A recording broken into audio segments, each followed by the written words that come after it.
Everyone have a North Carolina beer in hand? I spoke about North Carolina beer last year at Ignite Raleigh 3, so I'll probably touch on beer a little bit tonight, but the vast majority of my presentation is going to be on social media. As they said, I used to be a DA and then started tweeting a lot about beer. A whole lot. Facebook and tweeting, started beer writing.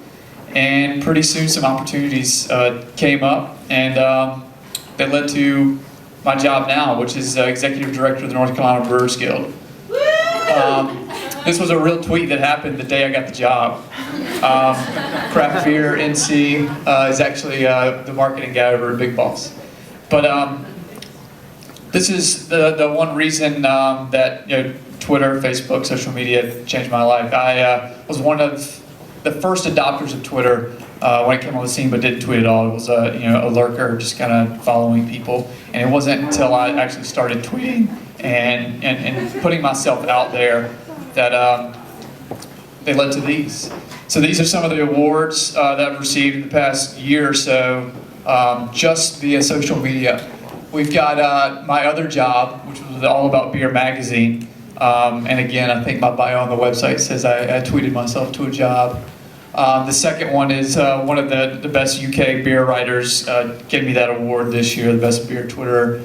And then I even got featured on New Belgium's blog for my Instagram feed. So it really has changed my life in the past year, going from, unfortunately, putting people behind bars in Raleigh to meeting people in bars.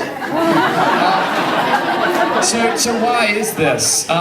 Seth Godin, who's a famous marketing thinker and visionary, says, now we're in the abundance economy, which he also calls the connection economy. We have everything we need. We don't need any more products. What we really need are real-life connections.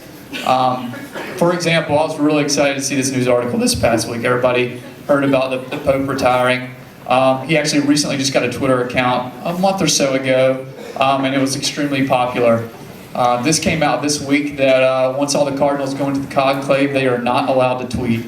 The canon law previously said that there's no communication with the outside world at all, no telephones, no newspapers, until the smoke signal goes up, but now no tweets too.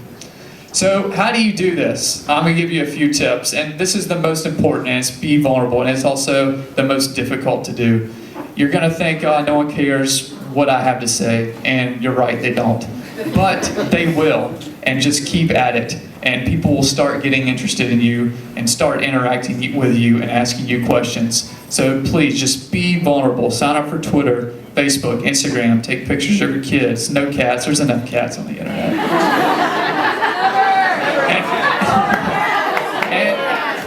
My second point is explore. You have all your existing friends in real life. You're friends with them already on Facebook. Your coworkers on LinkedIn. You need to find new people out there. And how do you do that? You go see who your friends are friends with. You see who are liking your friends' pictures. Go explore their profiles. See what they're all about. See who you can meet. And once you do that, don't just be a lurker like I was at first. Actually follow them. And this differs by social media medium. On Facebook, you just don't want to follow random people. That's kind of creepy. Yeah. So you might want to send them a message first. I'm interested in what you're doing. Let's meet for coffee. I've heard your name.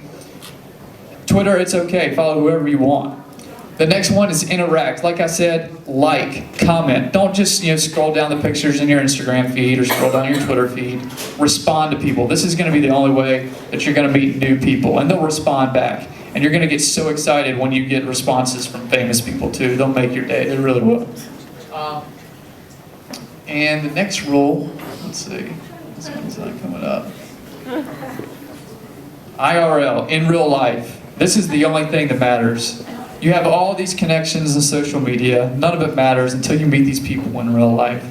I heard on a podcast this morning that one of Socrates' friends was talking to him and said, philosophy is all good and well, but once you take a deep dive into it, it's actually unhealthy. You really need to study the active lives of these people whose teachings you're studying. That's what you need to do on social media too. It doesn't matter what you do if you're on Facebook all day or on Twitter. Get in and connect with them in real life. Make those connections in this abundance economy. And this goes along with everything, but Susan Orlean's one of my favorite writers. She's a writer for The New Yorker, and just share the world with everyone. Thank y'all.